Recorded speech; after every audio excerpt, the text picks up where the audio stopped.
Hello, this is Terrance from Canada again, and I was just having a little bit of a chat with the Australians around here, and um, and it's a rather strange history that they've got. It's unexpected.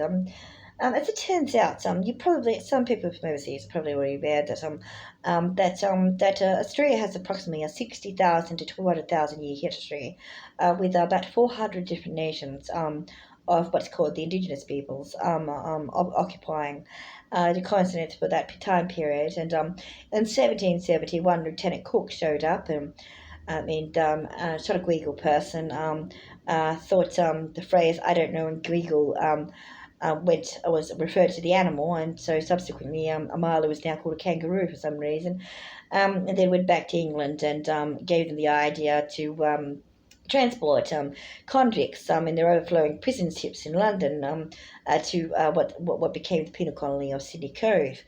In 1788. The little factoid from history that's quite fascinating, though, is that at the time that the English or the Redcoats had their ships dropping off the convicts to make it a penal colony, there was French and American ships in the harbour with them.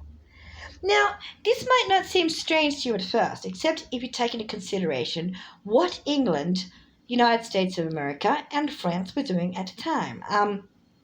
As it turns out, in 1776, the founding fathers of the called United States of America were doing the Declaration of Independence, which led to the Revolutionary War. And that meant that about that time they were actually either just still at war with England, or they were just recovering from it, in which case they weren't friends at all. There was absolutely no motive for both of them to be sailing together to a foreign continent on a joint venture expedition. Moreover, the French despite being a different colony in the American, what would later become America, weren't necessarily friends with the American colonials due to the English part. But once they separated from the English, they probably were slightly more supportive. That part the American historians can clear up. Either way, the history of France and England is one of acrimony and occasionally the English aristocrats being French people. Whatever the case might be, it doesn't make any sense whatsoever that either of them would have been in Sydney Cove at the time of the founding of the Sydney Penal Settlement, and they, as they did not have any convicts that to offload onto the poor continent of what would later be called Australia, it really makes even less sense in general. And in fact, we're not even sure they were there to trade. And also, it doesn't even make sense they didn't shoot any redcoats. They were just sitting there. So we're quite confused about that one. It appears to be a historical anomaly. And we're not sure if it's all a great big fucking setup. Is it a great big setup?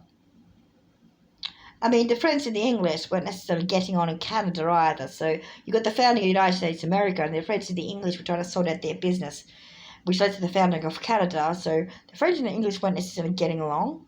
We're not seeing here how that makes any sense. It's making no sense whatsoever. That one little piece of history suggests there was some kind of international collusion going on, and a great big fucking lie was told about the founding of Canada and the United States of America. Your thoughts?